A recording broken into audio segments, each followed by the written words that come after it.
Allah Ta'ala wa barakatuh. Alhamdulillah. Wassalatu wassalamu ala rasulillah Sayyidina Muhammad bin Abdillah wa ala alihi wa sahbihi wa man walah. Wala hawla wala quwata illa billah. Amma ba'd. Subhanaka la ilma lana illa ma 'allamtana innaka antal alimul hakim. Rabbi shrah li sadri wa yassir li amri wahlul 'uqdatam min lisani yafqahu qawli. Amin ya rabbal alamin.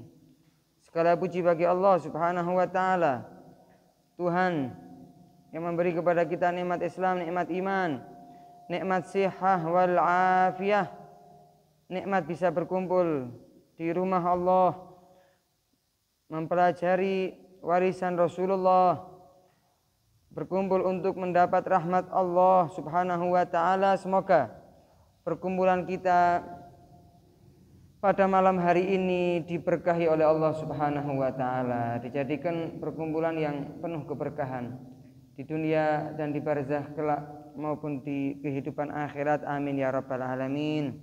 Di mana banyak orang pada malam hari ini sibuk dengan dunianya, sibuk dengan aktivitasnya. Ada aktivitas yang haram, ada aktivitas yang makruh, ada aktivitas yang tidak ada manfaatnya di dunia ataupun di akhirat. Akan tetapi juga banyak orang yang memanfaatkan waktunya untuk mengisi sesuatu yang bisa menyebabkan dia selamat di dunia wal barzakh wal akhirah. Dan alhamdulillah Allah memilih kita untuk memanfaatkan waktu agar bisa hadir majelis taklim, majelis ilmu. Semoga ilmu yang kita dapatkan menjadi ilmu yang manfaat, bisa menyenangkan hati Nabi Muhammad sallallahu alaihi wasallam. Amin ya rabbal alamin. Meneruskan kajian kita mempelajari kitab Syarhul Ainiyah yang dikarang oleh Al-Imam Ahmad bin Zain Al-Habsyi, murid tercinta dari Al-Habib Abdullah bin Alwi Al-Haddad Suhaibur Ratib. Sebulan sekali, aslinya Senin kemarin, akan tetapi karena saya ada udzur menemani tamu yang diutus oleh Habib Umar untuk ke Indonesia sehingga tidak bisa hadir. Alhamdulillah pada malam hari ini bisa kita istiqomahkan. Semoga ilmu-ilmu yang kita dapatkan secara hidup aulia, ulama yang kita dengarkan pada malam hari ini bisa menumbuhkan di hati kita cinta kepada mereka, mengikuti ajaran mereka, bisa meniru apapun walaupun sedikit dari apa yang mereka perbuat di dunia ini. Dan semoga harapan kita Allah mengumpulkan kita semuanya dengan ulama aulia yang kita pelajari manaqibnya dalam kajian ini. Amin ya rabbal alamin. Kemarin kita pelajari kehidupan salah seorang ulama besar yang tidak asing di telinga setiap orang muslim, apapun thariqahnya, apapun manhajnya, siapapun dia, yaitu adalah Syekh Abdul Qadir Al-Jailani. Sekarang kita membahas salah seorang alim wali yang luar biasa, termasuk salah satu dari murid kecintaan Syekh Abdul Qadir Jailani, yaitu adalah Syekh Ahmad Ar-Rifai. Dikatakan oleh Abdullah Haddad dalam qasidah ainiyahnya beliau, wa kadar rifaiyu ar-rafi'u maqamuhu wa syadiliyu syakirul mutawassi'i. Begitu juga termasuk auliya sholihin, yaitu adalah Imam Rifai, yang mana ar-rafi'u maqamuhu, yang maqam beliau sangat tinggi di sisi Allah Subhanahu wa taala. Begitu juga nanti di bulan yang akan datang kita akan membahas ulama besar juga tidak asing di telinga kita juga di bait ataupun barisan yang setelahnya, yaitu wasyadiliyu asyakiru al-mutawassi'i. Begitu juga setelahnya Imam Syadili, Abul Hasan Asyadili, yang mana beliau adalah orang yang penuh syukur kepada Allah, al-mutawassi'i, yang sangat luas pemikirannya, luas ilmunya, luas zuhudnya, luas akhlaknya, akhlak terpujinya, luas sifat-sifat yang dimuliakan oleh Allah Subhanahu wa taala yang dimiliki olehnya. Sekarang kita membahas Imam Ahmad Ar-Rifai. Tidak asing di telinga kita Imam Rifai. Imam Rifai ini adalah pencetus pelopor thariqah Rifaiyah. Kita sebagai orang muslim diumpamakan oleh Nabi Muhammad seperti musafir. Musafir itu adalah orang yang bepergian, Orang yang bepergian butuh kendaraan. Orang bepergian butuh bekal. Orang bepergian butuh teman. Orang bepergian butuh kekuatan. Kita sebagai muslim hidup di dunia bepergian. Bepergian tidak ke Surabaya, tidak ke Malang, tidak ke Pasuruan, tidak ke tempat yang sering kita singgahin, kita pergi ke sana. Tapi musafir di sini adalah musafir ilal akhirah, bepergian ke alam akhirat. Kendaraannya amal soleh, bekalnya amal soleh.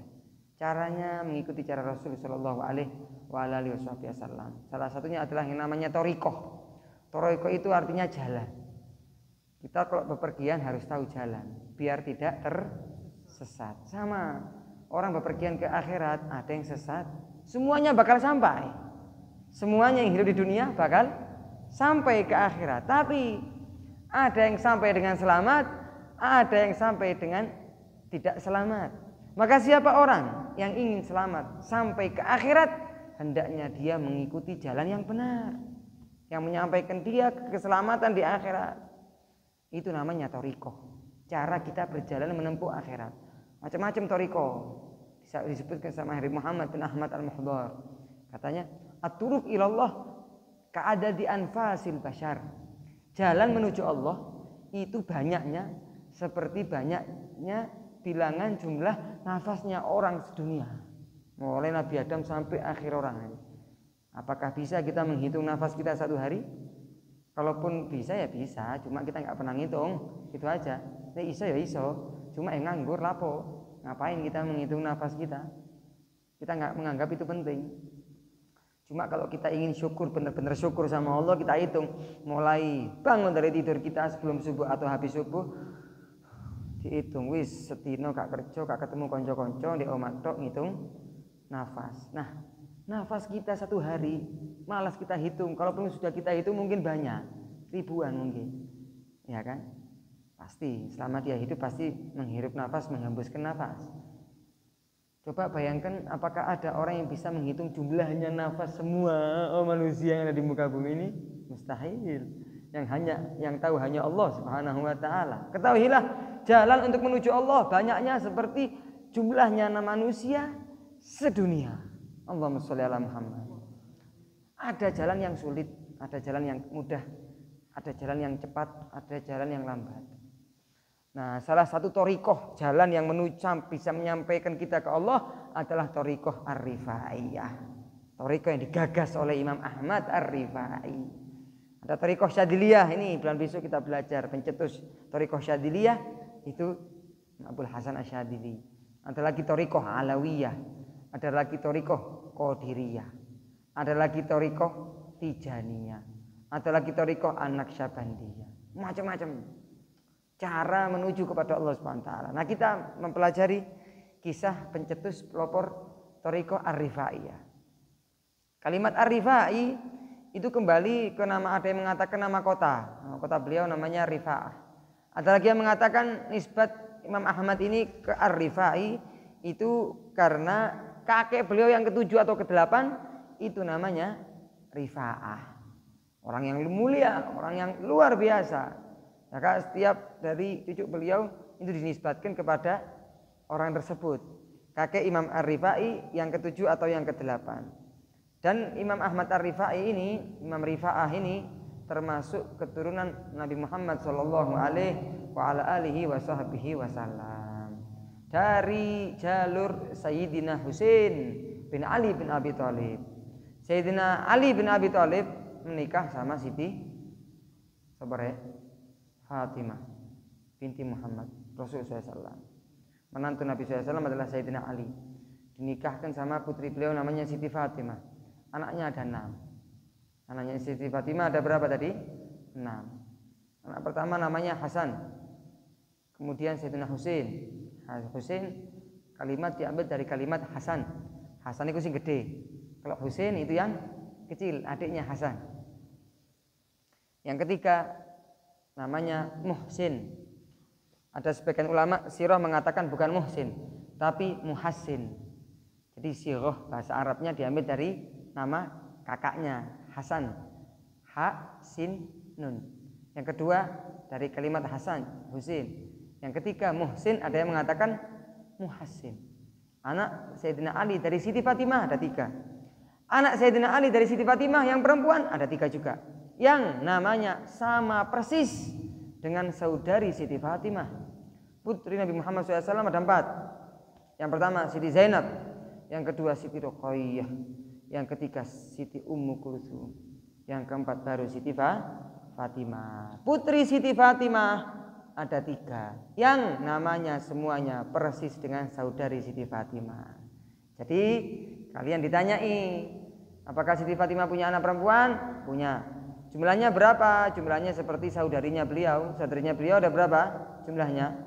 3. Siapa namanya? Sama jumlahnya. Siapa namanya dengan nama saudarinya Siti Fatimah. Yang pertama Zainab, yang kedua Ruqayyah, yang ketiga Ummu Kulthum. Nah, Imam Ahmad Ar-Rifai termasuk keturunan dari Sayyidina Husain bin Ali bin Abi Thalib, termasuk keturunan Rasulullah SAW. Dan alhamdulillah Imam Rifai ini tidak memiliki kartu DNA. Wah ya, nggak punya kartu DNA, meskipun beliau keturunan Rasul Shallallahu Alaihi Wasallam. Bacanya pakai ro, kasrohnya, roknya pakai kasroh. Ar-Rifai. Beliau adalah Tajul Arifin, mahkotanya orang-orang yang arif billah, Syekhus Syuyuh, gurunya para guru, suhuni para guru, ketuanya para guru pada zamannya. Tidak ada ulama yang tidak nyantri kepada Imam Ahmad Ar-Rifai pada zamannya. Ya, Qutbul Aulia, kutubnya, ketuanya para aulia, namanya Imam Ahmad, dikunyai Abul Abbas. Bapaknya namanya Hasan bin Ahmad, Hasan bin Ahmad bin Yahya bin Hazim bin Ali bin Rifa'ah. Ini Rifa'ah ini, kakek yang ke-6. Jadi nisbat beliau Ar-Rifai kembali ke kakek beliau yang nomor 6. Beliau ini Masya Allah hidupnya di negara Irak yang sekarang lagi perang. Irak, Iran itu, wahai hadirin yang dimuliakan oleh Allah, tempatnya para alim ulama. Banyak sekali, banyak. Palestina itu, Irak, Iran, Suriah, Syam, itu semua Syam. Itu penuh dengan ulama. Kota Baghdad itu di Irak, Basrah itu di Irak, Najaf itu di Irak, Kufah itu di Irak. Banyak sekali ulama nahwu, ulama sufi, ulama fikih, semuanya kebanyakan itu di Irak, Iran, Palestina, Syam, Suriah, dan lain sebagainya. Imam Ahmad Ar-Rifai ini lahir di negara Irak, juga meninggal di negara Irak. Siapa yang mau ziarah ke Irak? Pokoknya duit paspor. Punya paspor mau ziarah, mau ke Irak, jangan lupa ziarah ke Imam Ahmad Ar-Rifai. Beliau rumahnya di tempat namanya Ummu Abidah. Ada lagi yang mengatakan nama kotanya itu Batoeh. Salah satu desa yang dekat kota Basrah yang ada di negara Irak. Kemudian beliau itu nikah sama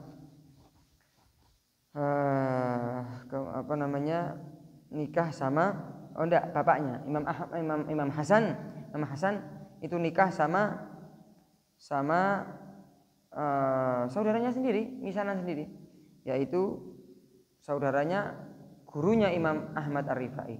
Jadi Imam Ahmad Ar-Rifai itu punya guru, yang mana gurunya itu adalah pamannya sendiri. Jadi ada ya, kalau kita yang orang kan punya orang tua. Nah, orang tua itu punya orang tua kita yang laki punya saudara. Bahasa Arabnya itu am kalau laki. Kalau perempuan bahasa Arabnya ammah, bibi kita. Kalau saudara dan saudari ibu kita, kalau saudara itu namanya bahasa Arabnya khol. Kalau perempuan saudari ibu kita namanya bahasa Arabnya kholah. Jadi beda. Kalau dalam bahasa Jawa Indonesia mungkin sama.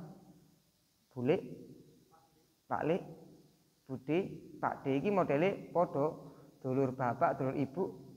Celukane bule, pakle iki mang. Tapi kalau dalam bahasa Arab beda. Saudaranya bapak itu am, perempuan ammah. Kalau saudaranya ibu, kalau laki khol, kalau perempuan kholah. Nah, Imam Ahmad ini punya guru, salah satu guru favorit beliau. Itu kholnya beliau sendiri, pamannya beliau sendiri.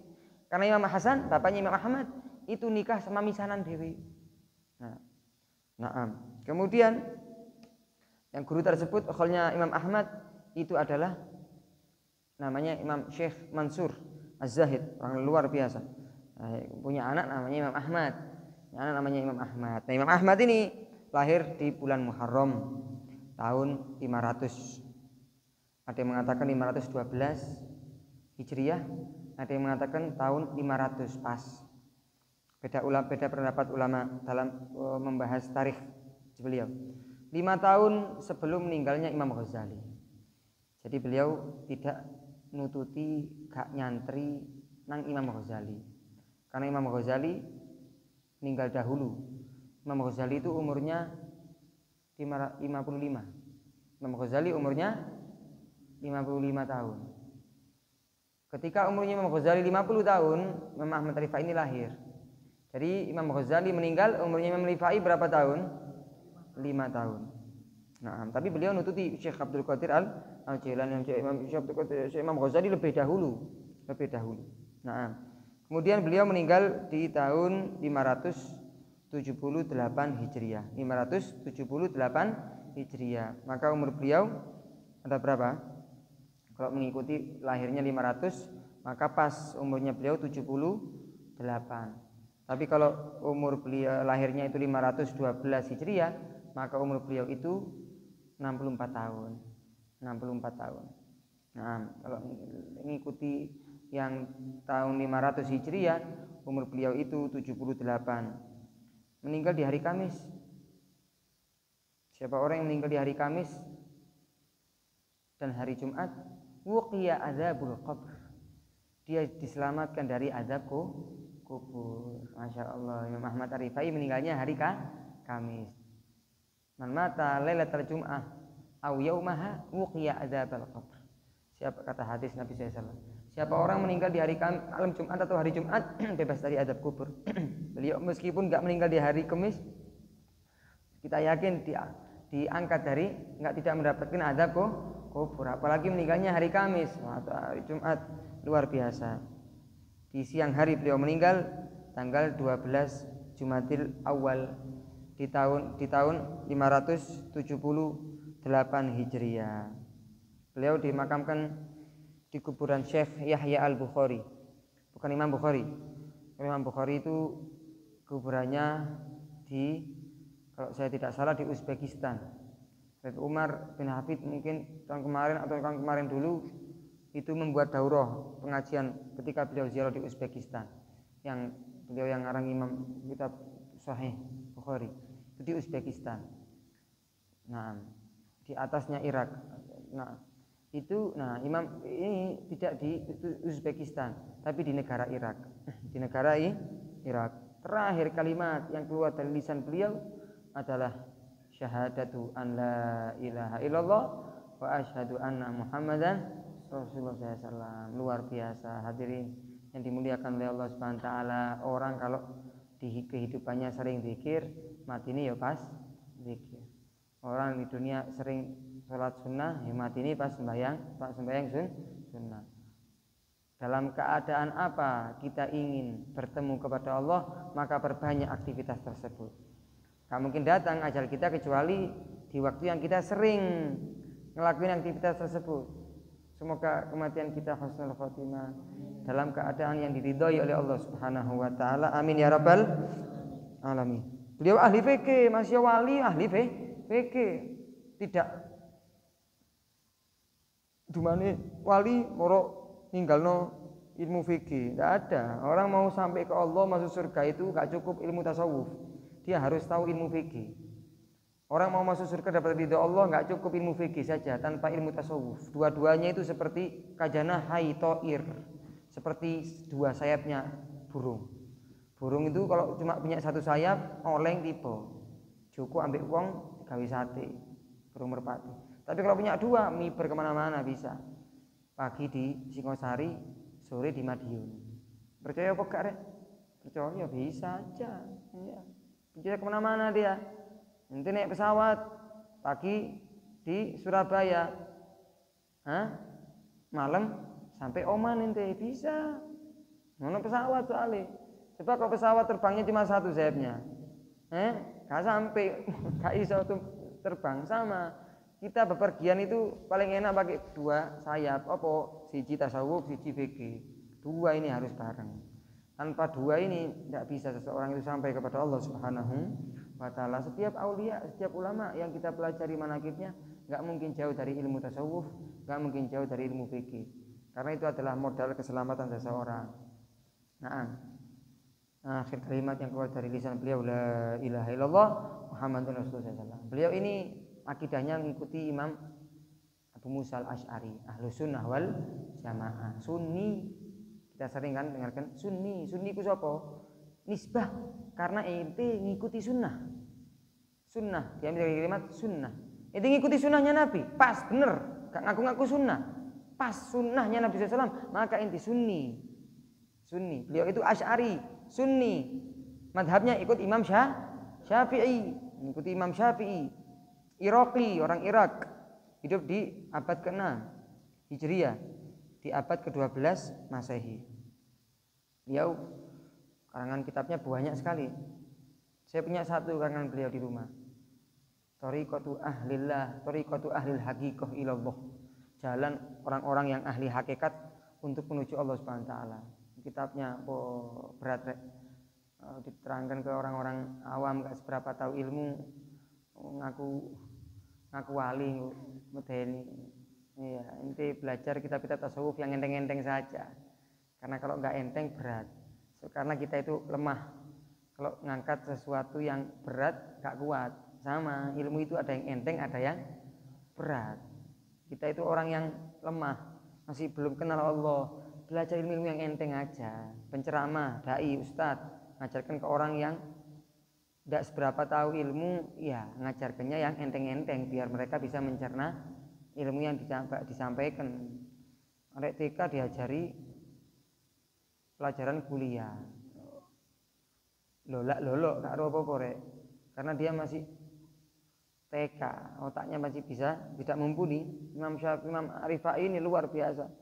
Karangan beliau itu sangat sulit dipahami kecuali orang yang paham bahasa Arab, paham nahwu, paham tasrif, paham mantik, paham balaghah. Tak cukup itu, dia kenal sama Allah, tahu tafsir Al-Qur'an, tahu banyak hadis sehingga dia bisa paham apa yang dimaksudkan oleh Imam Ar-Rifai. Beliau mengarang salah satu kitab favorit beliau dari ilmu fikih adalah kitab Tanbih yang dikarang oleh Imam Abul Ishaq Asy-Syirazi. Bahkan beliau saking cintanya ambil kitab fikih, khatam kitab itu balik-balik sering sekali sampai beliau mensyarahkan kitab tersebut. Jadi ada karangan kitab Imam Ahmad Ar-Rifai yang mensyarahkan kitab At-Tanbih. Al-Habib Abdurrahman As-Segaf. Yang pertama Habib yang dijuluki As-Segaf. Kakek dari setiap Habib yang bangsanya As-Segaf itu pernah berkata, "Man lam yaqra At-Tanbih falaysa binabih." Siapa orang yang tidak pernah baca kitab Tanbih, maka walaupun dia pinter, jika dikategorikan orang yang nabi, orang yang cerdas. Kawan kepingin pinter fikih, moco kitab Tanbih. Itu kata kita Imam Abdurrahman As-Segaf. Ya. Dan beliau itu alumni dari paman beliau sendiri, yaitu Syekh Mansur, yang mana paman beliau itu adalah mertua dari bapaknya sendiri, mertua dari bapaknya. Naam. Kemudian ada yang mengatakan Imam Ahmad Ar-Rifai ini nggak punya anak, tapi ada yang mengatakan juga punya anak. Anaknya namanya Abbas. Itu saya tidak paham pastinya yang mana. Tapi kalau kita disebutkan di kitab Syarhul Ainiyah ini, walam yaqibish Syekh Ahmad, walam yaqib asy-Syekh Ahmad. Imam Ahmad ini tidak memiliki anak, Tapi wallahu a'lam. Kalau nggak salah punya anak. Jadi kalau ada orang ngaku ataupun mengklaim dirinya murid keturunannya Imam Ahmad Ar-Rifai, jangan didustakan, juga nggak berani membenarkan. Karena ada ulama yang mengatakan nggak punya anak karena nggak nikah atau nikah anaknya meninggal, wallahu a'lam. Atau kita nggak mendustakan, mungkin aja beliau punya anak. Jadi perlu mengkaji manaqib beliau yang lebih luas lagi, apakah anaknya memiliki, apakah beliau punya anak atau tidak. Wallahu a'lam. Nanti kapan-kapan ada kesempatan saya cari, nanti saya kasih bocoran. Nah, beliau itu meninggal karena sakit lambung, sering mules. Satu bulan sebelum beliau meninggal itu beliau sering sakit perut. Sakit asam lambung tak emak tak gak ero ya. Pokoknya loro weteng. Beliau meninggal karena sakit perutnya itu. Nah, subhanallah, ketika mau meninggal beliau itu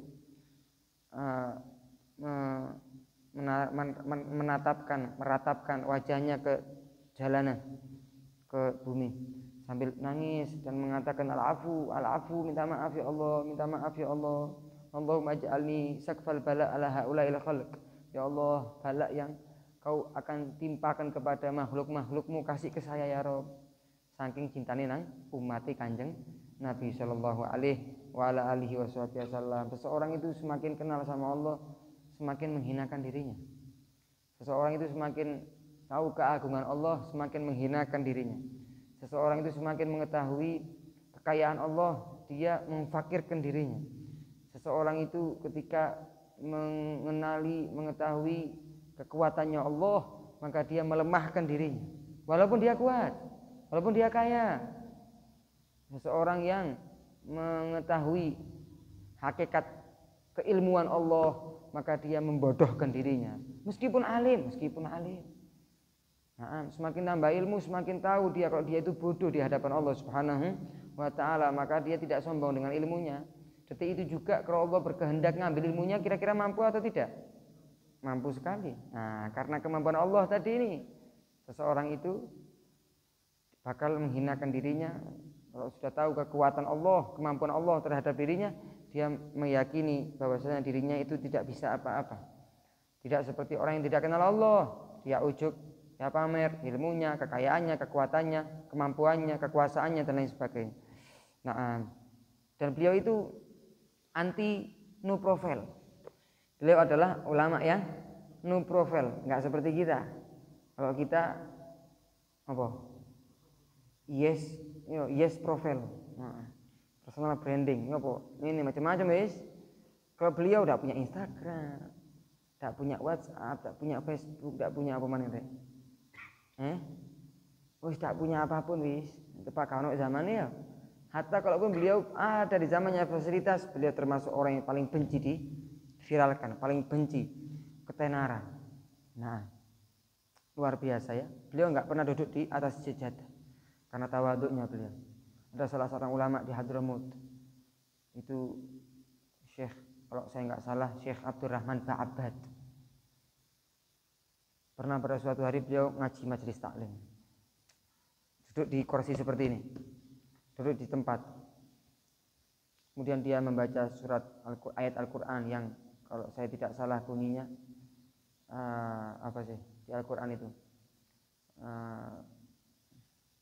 yang artinya adalah orang-orang yang baik itu tidak ingin dan benci atas kedudukan di atas bumi ini, ya kan? Sekarang tempat duduk saya sama tempat duduk kalian beda apa enggak? Beda kan? Saya lebih tinggi apa enggak? Enggak harus jawab. Lebih tinggi apa enggak? Iya kan? Beliau saking tawadhu, saking meresapi makna Al-Quran, tidak mau beda tempat duduknya sama orang lain. Dengar la yuriduna uluwan fil ardi wala fasada. Coba lihat di Google itu. Surat apa itu? La yuriduna uluwan fil ardi wala fasada. Coba dilihat, kalau enggak salah surat Al-A'raf, kalau saya tidak salah. La yuriduna uluwan fil ardi wala fasada. Orang-orang yang alladzina di awalnya ini. Orang yang benar-benar nyembah kepada Allah, dia tidak menginginkan tempat yang tinggi di dunia dan tidak bakal membuat kerusakan di muka bumi ini. Detik itu juga tempatnya, sejadahnya dibuang. Dia duduk di bawah sama seperti orang-orang lain. Saking ya Allah, mantapnya cahaya Quran di dalam hati mereka. Sama Imam Ahmad Ar-Rifai seperti itu. Tawaduknya luar biasa. Hobi beliau apa? Hobi beliau itu nyambangi orang yang sakit juzam. Apa juzam? Juzam itu lepra. Penyakit yang tidak bakal orang yang mendapati penyakit tersebut dia panjang umur, enggak bakal. Orang kalau sudah kena lepra itu sedikit demi sedikit tubuhnya itu nyunyut leleh 3-4 hari, enggak lebih seminggu meninggal dunia. Itu hobinya dia, memperhatikan siapa orang yang sakitnya yang dijauhi orang lain, sambil bawa makanan, dicucikan bajunya, di laundry, buka laundry kabeh apa Ngomong sing loro iki mang. Dikasih makan, dikasih obat, diramut, dimandikan, dicucikan bajunya, dikembalikan. Wah, masya Allah wis. Perhatiannya sama orang fakir, perhatiannya sama orang yang rendah, perhatiannya sama orang yang miskin itu luar biasa. Dikatakan siapa orang yang ingin dicintai Allah, falyujalisil masakin. Orang yang dicintai sama Allah duduk sama orang-orang yang diremehkan, orang-orang yang tidak punya jabatan, orang-orang sipil, tidak malah dikoblok-koblok. Ya, mau dikoblok-koblok rek saken rek. Goblok-goblok tambah ya Allah. Beliau itu paling seneng sama orang minta-minta, paling seneng sama orang yang miskin, paling seneng sama orang yang sakit. Diperhatikan karena termasuk salah satu yang bisa mengambil hati Nabi Muhammad SAW itu adalah ketika kita nahtam bi ummati, perhatian sama umat Nabi SAW. Nabi itu cinta apa enggak sama umatnya? Kalah cintanya Nabi SAW sama istrinya sama anaknya, melebihi cintanya beliau kepada umatnya. Nah, kalau kita cinta sama umatnya Nabi, otomatis Nabi cinta sama kita. Man ihtama man yahtam bi ummatin Nabi ihtama bihin Nabi. Sapa wong sing peduli ambek umatnya Nabi, Nabi peduli ambek wong iku. Ya apa maksud peduli sama umatnya Nabi? Yang diperhatikan, teman kita yang punya hajat bantu, sakit sambangi, meninggal takziah, sumpek dibuat gembira, gak punya barengan ajak bareng, lagi ngelakuin kemaksiatan ingatkan dengan halus sopan santun. Butuh uang kasih. Ya Allah, seperti itu ya. Saya di Selasa kemarin putinan di mana? Di Malang. Saya punya salah satu murid di Lawang itu mandek dari mondok. Soalnya bapaknya cerai sama istrinya, sama ibunya. Gak iso golek duit. Akhirnya tuh murid saya ini leren boyong tinggal di Malang sama ibunya. Setiap Selasa mesti hadir majelis di unsur Masaro di Selasa itu di Sukun itu Selasa kedua. Waktu saya pulang, saya lihat dia itu jalan, rumahnya agak jauh. Saya tahu rumahnya agak jauh. Mandek saya. Naik, mana mau kemana ini? Mau pulang Ustaz? Naik sini, saya anterin. Saya tanya itu di mobil itu apa keadaan gini-gini, berapa dia. Ya Allah sedih, menceritakan kehidupan yang dia alami sekarang. Kak rekor ya, kayak duit, seneng. Ya Allah Ustaz, saya sungkan gini macam-macam. Ini salah satu contoh. Saya tidak menyombongkan diri ya, ini contoh aja. Ini ada saya tanya, kenapa saya kesian sama dia? Saya tanya sama dia, kenapa ente kok jalan? Biasanya dia kalau Selasa itu sama temennya, barengi temennya punya sepeda. Iya Ustaz, saya tidak punya sepeda. Tapi nge-grab kalau duit. Melas ya, terbuka dia, polos dia, gak enak rek. Kau lihat peka yang kudu nggak itu duit. Tak kasih duit, Farhan dia. Iya wis. Saya yakin besok pasti habis uangnya. Besok pasti habis uangnya.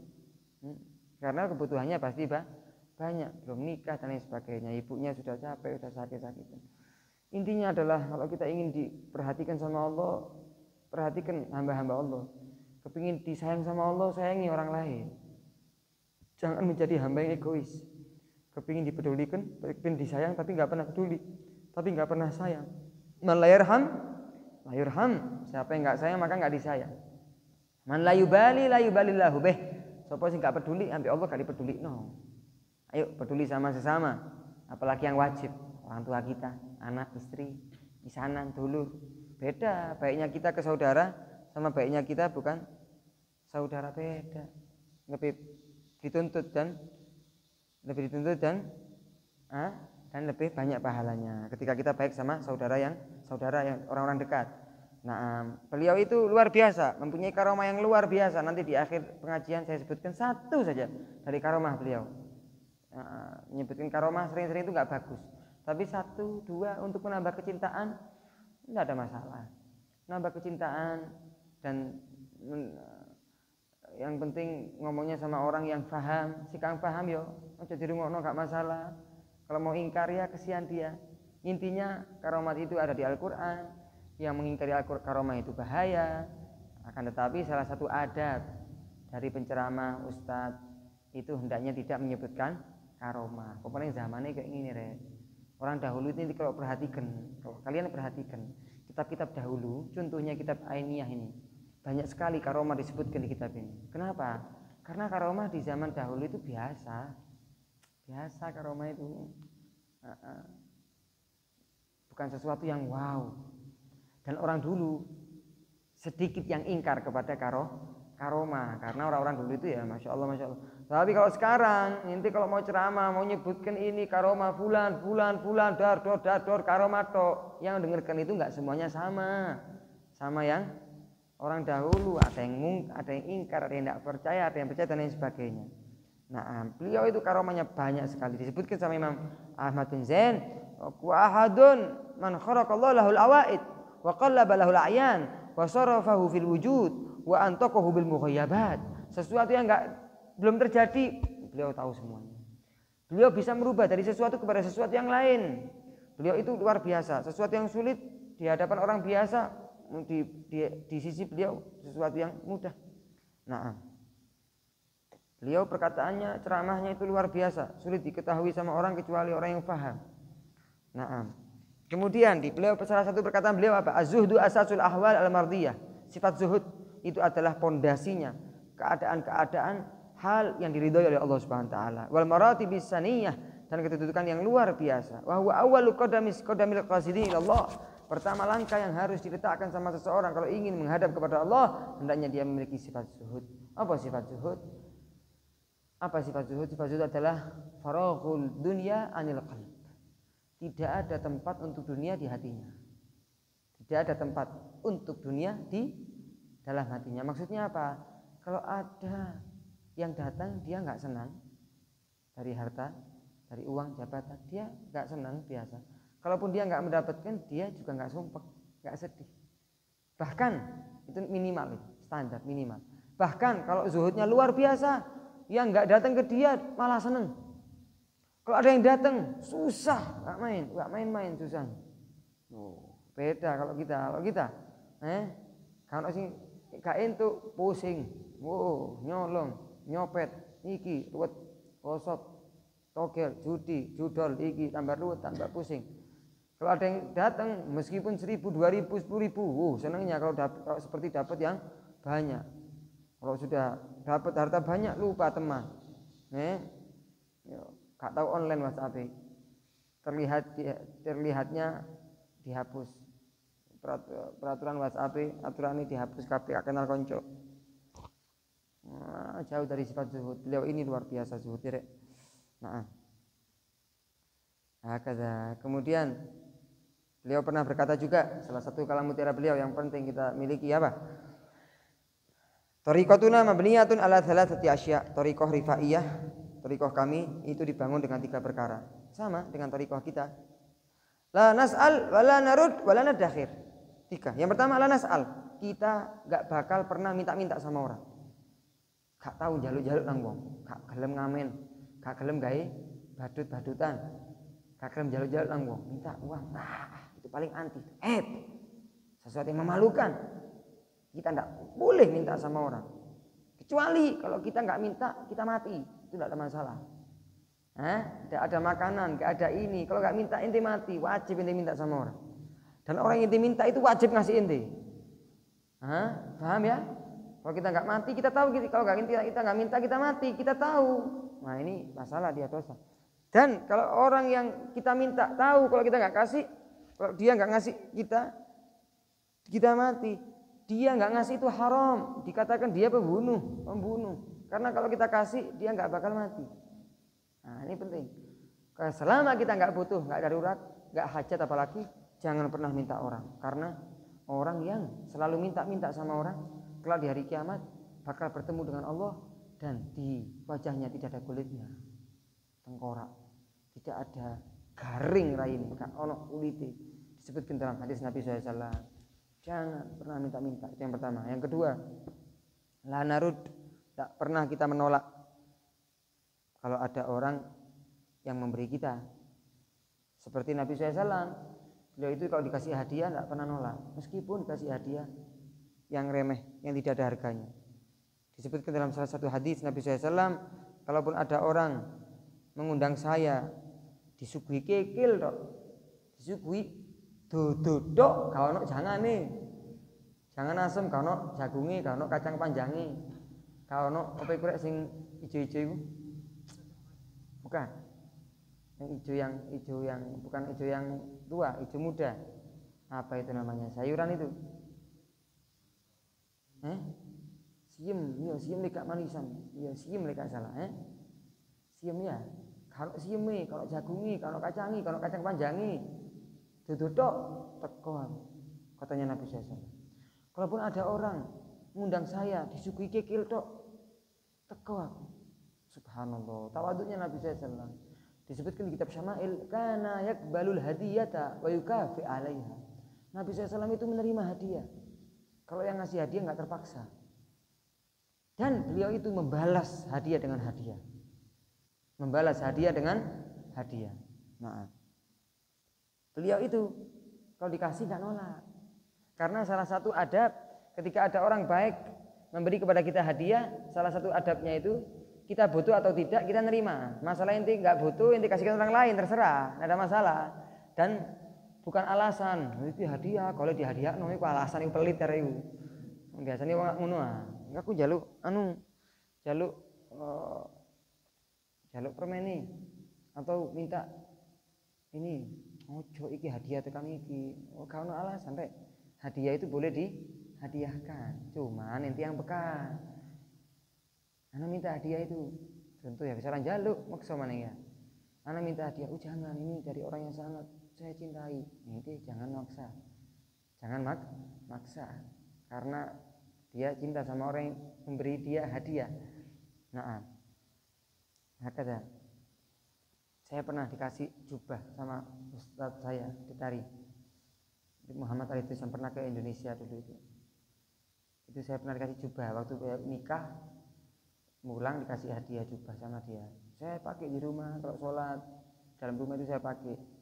Ada orang saya cintai dia, pakai no hadiah kelambi itu tak kira nanti dosa dah, gak dosa, gak dosa.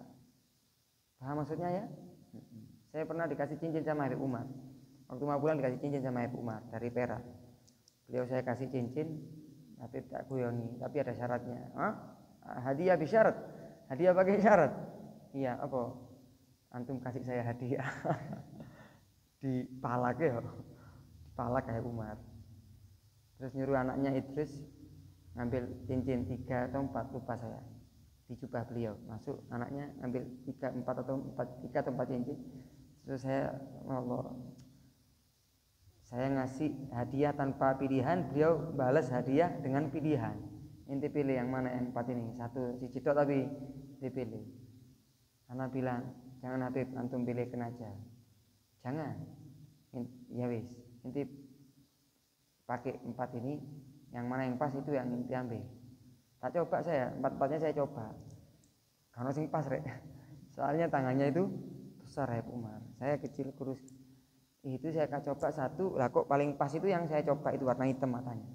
Perak. Nah, ada. Munasib cukup sama inti. Hampir sampai sekarang ada, jarang saya pakai, takut kalau saya pakai nanti diminta orang. Nah, itu hadiah, tidak ada masalah. Jangan tolak, karena orang kalau kita tolak hadiahnya mungkin sakit hati dia. Sakit hati dia niat ngasih inti tolak, sakit hati. Kasar khatir muslim a'dham indallah min hadmi Ka'bah. Mematahkan hatinya orang muslim itu lebih bahaya, berdosa di sisi Allah ketimbang inti merobohkan Ka'bah.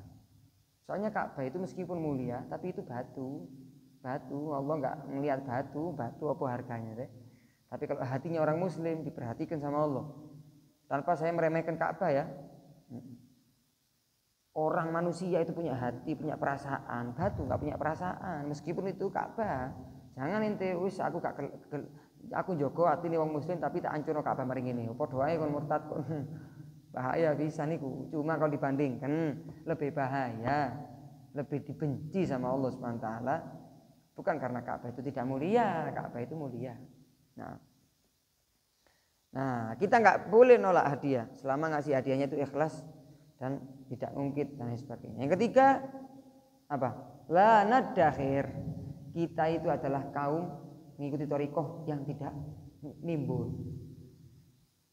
Suka ngasih orang, nggak minta-minta, suka ngasih orang, dikasih diterima, ada lebih nggak ditimbun, kasihkan orang lagi. Punya uang 200.000, butuh cuma 150 itu bagi-bagi wong, ojo ditimbun. Kita nimbun, besok makan apa bingung, seminggu lagi makan apa bingung, timbun duit. Naudzubillah min dzalik. Besok makan apa urusan buri, kasih orang, jangan pernah nimbun. Nah, lanat dakhir. Ya, katakan sama Imam Ahmad Ar-Rifai. Beliau itu paling senang datangi orang-orang yang sakit, dicucikan bajunya, disisiri rambutnya, jenggotnya, bawain makanan, makan sama mereka, duduk softo guyon sama mereka, minta kepada mereka doa. Luar biasa ini, penting sekali ini.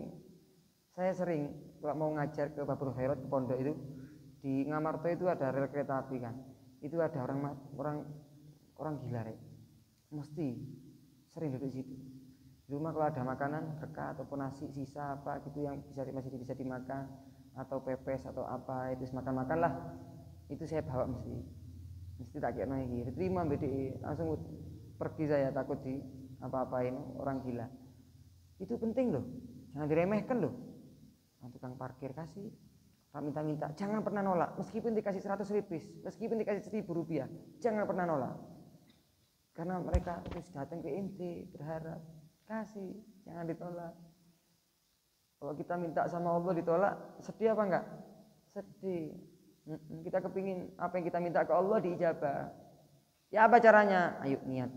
Orang minta sama kita, kasih. Hatta semampunya kita 1.000, 2.000. Kalaupun tidak ada sama sekali, dengan hormat nolaknya, minta maaf. Kalau ada saya kasih. Itu akhlak yang perlu kita tekankan dalam kehidupan kita seperti para aulia wassalihin. Kata beliau berkata, az-ziyarah limithli haula wajibatun. Ziarah sama orang-orang seperti ini hukumnya wajib. Pernah pada suatu hari beliau itu jalan, banyak anak kecil main-main, layangan naik keran karo ya. Melihat Imam Ahmad Ar-Rifai pergi semuanya. Karena haibahnya beliau luar biasa. Diuber sama Imam Ahmad Ar-Rifai, dikejar. Anak kecil berhenti sini, jangan lari. Kenapa kalian lari?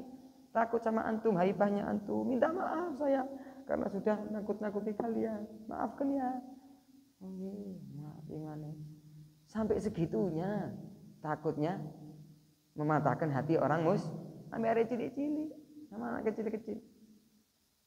Bocah cilik-cilik. Apa setelahnya? Harusnya apa?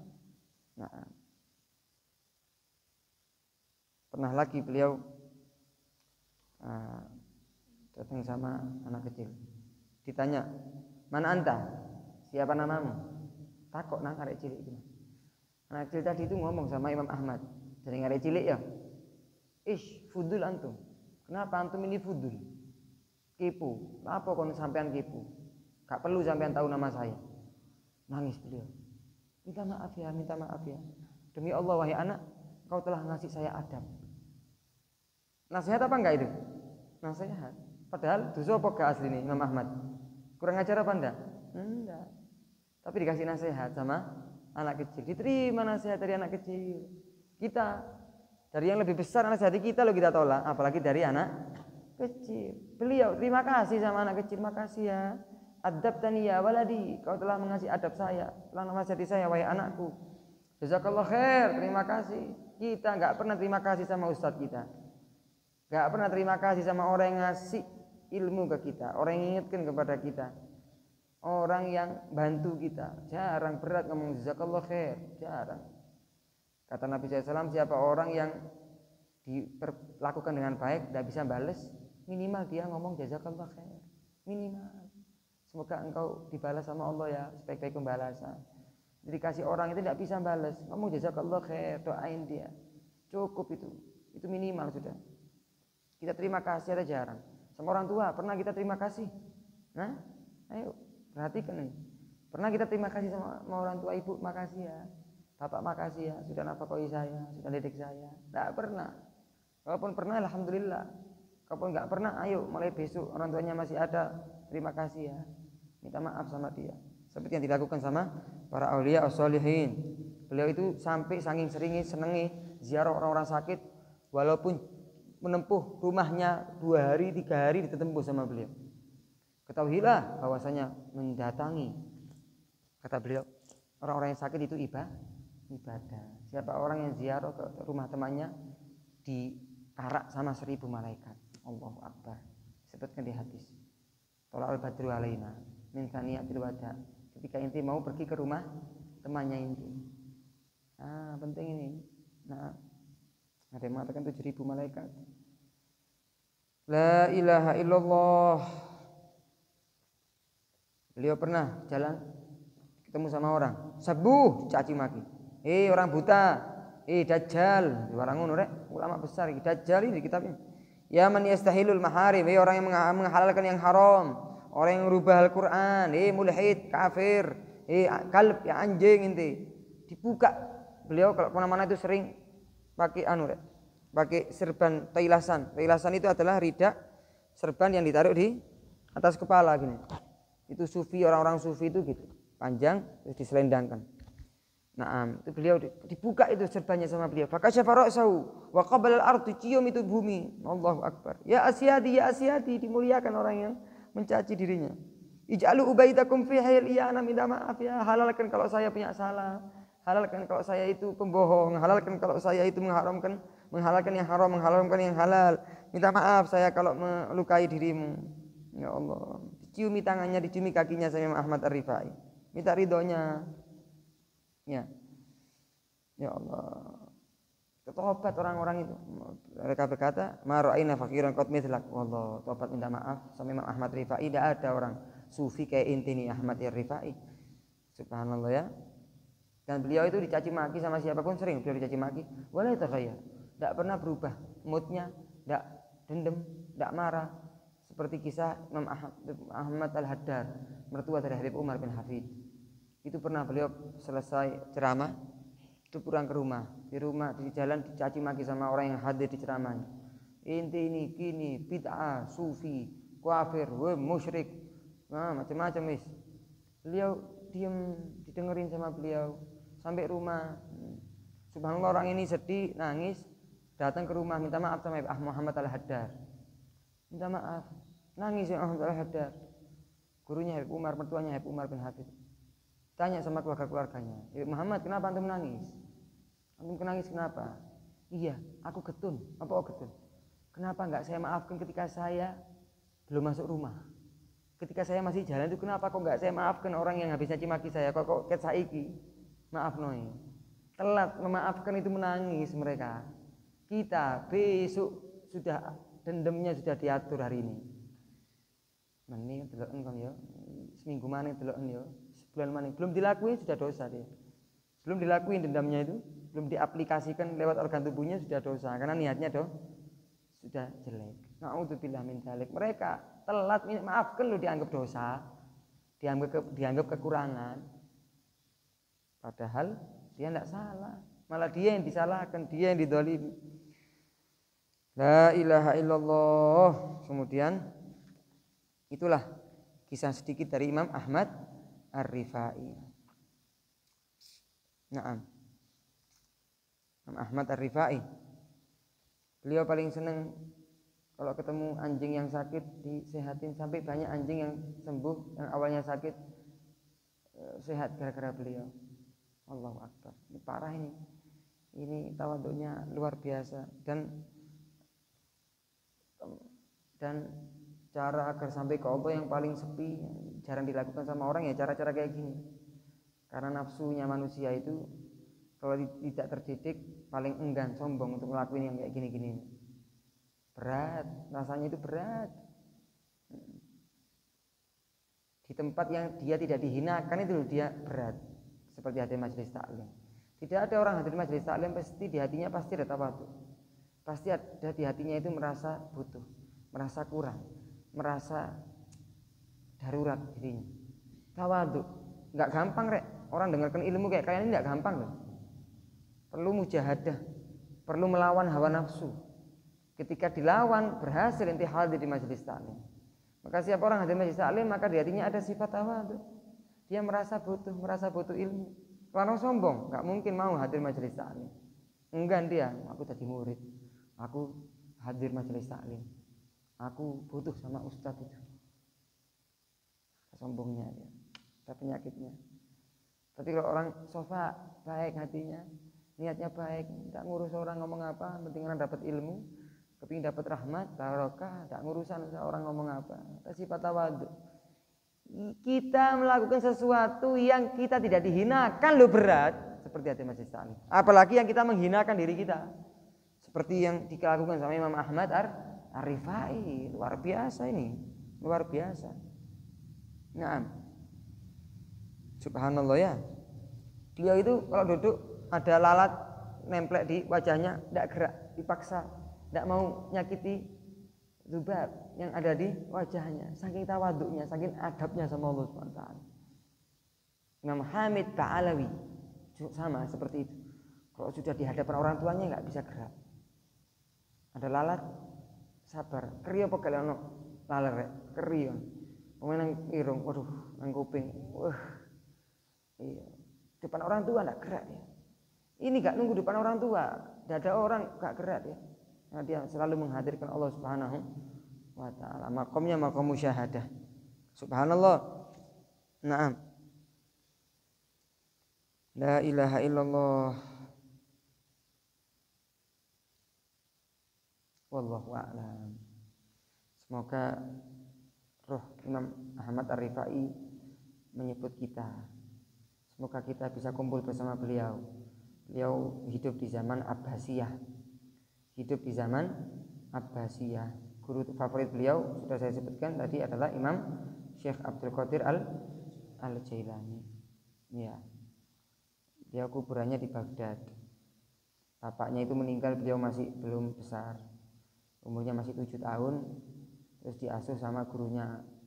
Siapa tadi namanya? Syekh Mansur Al-Bato'ihi.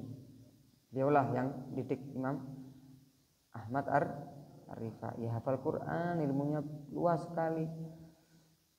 Ilmu apapun dikuasai sama beliau. Imam Ahmad Ar-Rifai. Akhlaknya sudah kita ketahui, thariqahnya Ar-Rifaiyah sama seperti kita kurang lebih. Nah, karangannya banyak. Ada kitab Burhanul Muayyad dikumpulkan sama muridnya Imam Al-Wasiti. Ya. Ada kitab As-Siratul Mustaqim, ada kitab syarahnya Tanbih, ada kitab makna-makna Bismillahirrahmanirrahim. Dia ngarang tafsir surat Inna Anzalnahu fi Lailatul Qadar.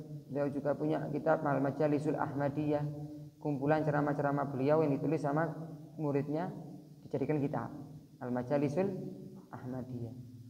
Ada kitab At-Thariq Ilallah, ini yang saya punya, At-Thariq Ilallah, jalan menuju Allah. Ada lagi kitab Asrarul Ibadat dan lain sebagainya. Masya Allah ya, luar biasa, luar biasa. Semua akhlak yang mulia dimiliki oleh beliau. Termasuk murid beliau siapa? Syekh Al-Faruqi, Imam Ahmad Al-Badawi. Bi Rasulillahi wal Badawi. Nah, itu Imam Ahmad Al-Badawi, itu muridnya Imam Ar-Rifai. Abdul Hasan Asyadili yang bulan besok kita bahas, itu muridnya Imam Rifai. Imam Ad-Dasuki, tasawuf, Imam Dasuki, Imam Ibrahim Ad-Dasuki, muridnya Imam Ahmad. Imam Alwan, Syekh Ahmad Alwan, luar biasa, orang Hadramut. Itu juga muridnya Imam Ar-Rifai. Imam Suyuti, mujtahid, muridnya Imam Rifai. Imam macam-macam, Syekh Ali Al-Khawas, gurunya Syekh Sya'rani, termasuk muridnya Imam Ahmad Ar-Rifai. Ya, banyak ya murid-muridnya beliau jadi ulama semuanya. Jadi ulama semuanya. Dan banyak sekali ulama-ulama yang memuji beliau. Banyak sekali. Syekh Abdul Sami Al-Hashimi Al-Wasiti, beliau pernah berkata, "Kana Sayyid Ahmad ayah min ayatillah." Ahmad Ar-Rifai adalah tanda dari kebesaran Allah Subhanahu wa ta'ala. Ya. Macam-macam. Imam As-Subki juga memuji beliau. Imam Abdul Wahab Asy-Sya'rani memuji beliau. Wafatnya di umur 64 atau berapa tadi? 70. Berapa tadi? Umurnya berapa tadi? 78.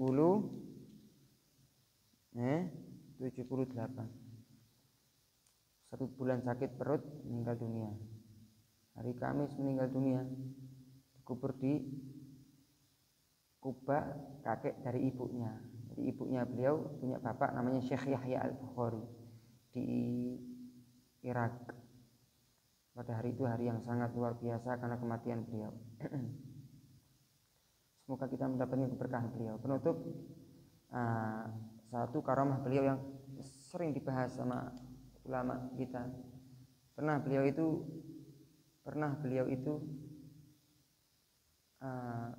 ziarah haji. Habis haji kan ziarah Rasulullah SAW ya. Waktu masuk Hujrah Syarifah, beliau berdoa Nabi SAW, ziarah dan lain sebagainya.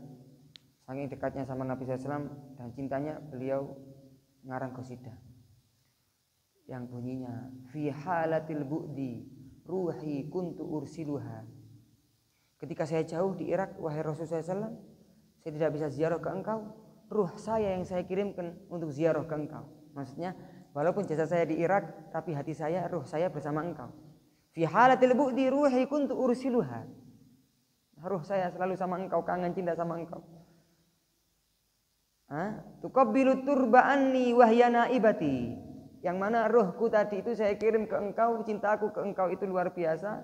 Yang mana dia itu menciumi tanah-tanah yang ada di sekelilingmu, yang mana dia adalah perwakilanku, wahai Rasulullah SAW. Saya nggak bisa ziarah ke engkau. Yang mewakilkan saya, mengekspresikan cinta saya ke engkau ya ruh saya. Sekarang saya sudah dekat sama engkau, ziarah. Wah, daulatul asbahi qad hadarat. Sekarang jasad saya, ruh saya hadir, wahai Nabi SAW. Famdud yaminaka kaitahdo biha syafati. Maka ulurkan tangan kananmu, wahai Nabi, agar mulut saya bisa mencium tanganmu. Kemarin sering ruh saya yang mencium, sekarang mencium tanah. Sekarang saya hadir, jasad saya. Ulurkan tangan kananmu, wahai Nabi, agar mulut saya bisa mencium tanganmu yang mulia tadi. Subhanallah, dulu kuburannya Nabi nggak seperti sekarang ya. Orang ziarah Nabi seperti inti ziarah makamnya wali, tanya inti. Subhanallah, keluar itu tangannya Nabi SAW dari kuburan. Keramat kira. Dan yang lihat bukan hanya dia saja, tapi semua yang hadir di ziarah melihat tangannya Nabi SAW dicium sama Imam Ahmad Ar-Rifai. Masuk lagi itu tangan Nabi SAW yang mulia, beliau keluar dari ziarah. Kedekatan beliau sama Nabi Muhammad Sallallahu Alaihi Wasallam. Cerita ini sering disebut di kitab-kitab para aulia usholihin yang sering kita baca. Wallahu a'lam. Semoga kita mendapatkan keberkahan beliau insyaallah, amin ya rabbal alamin. Semoga ilmunya manfaat. Ada salah kalimat minta maaf. Terima kasih yang banyak. Assalamualaikum warahmatullahi taala wabarakatuh. Bismillahirrahmanirrahim. Alhamdulillahirabbil alamin. Allahumma shalli wa sallim ala sayyidina Muhammadin wa ala alihi wa sahbihi ajma'in. Walaqad asyartu linati man awsabuhu tuhil quluba tuhayyijul asjana.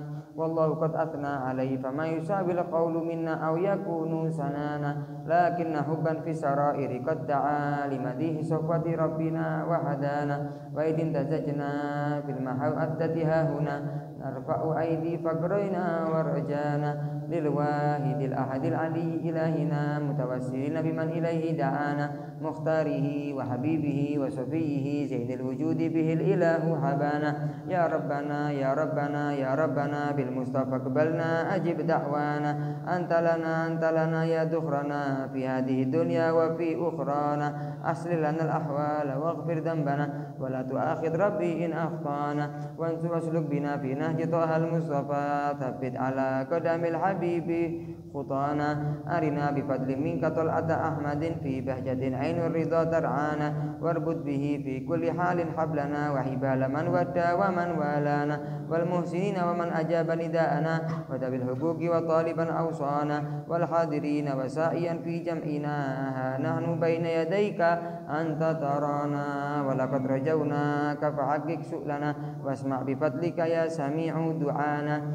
وانصر بنا سنة طه في بقاع الأرض واقمع كل من عادانا وانظر إلينا واسقنا كأس الهنا واشف وعافي عاجلا مرضانا واقض لنا الحاجات واحسن ختمنا عند الممات وأصلحا عقبانا يا ربي واجمعنا وأحبابا لنا في دارك الفردوس يا رجوانا بالمصطفى صل عليه وآله ما حركت ريح الصبا أغصانا سبحان ربك رب العزة عما يصفون وسلام على المرسلين والحمد لله رب العالمين. الصلاة والسلام عليك يا سيد المرسلين الصلاة والسلام عليك يا خاتم النبيين الصلاة والسلام عليك يا من رسلك الله رحمة للعالمين ورضي الله تعالى عن أصحاب رسول الله أجمعين آمين بسر الفاتحة. أعوذ بالله من الشيطان الرجيم. بسم الله الرحمن الرحيم الحمد لله رب العالمين الرحمن الرحيم مالك يوم الدين إياك نعبد وإياك نستعين اهدنا الصراط المستقيم صراط الذين أنعمت عليهم غير المغضوب عليهم ولا الضالين. يا ربنا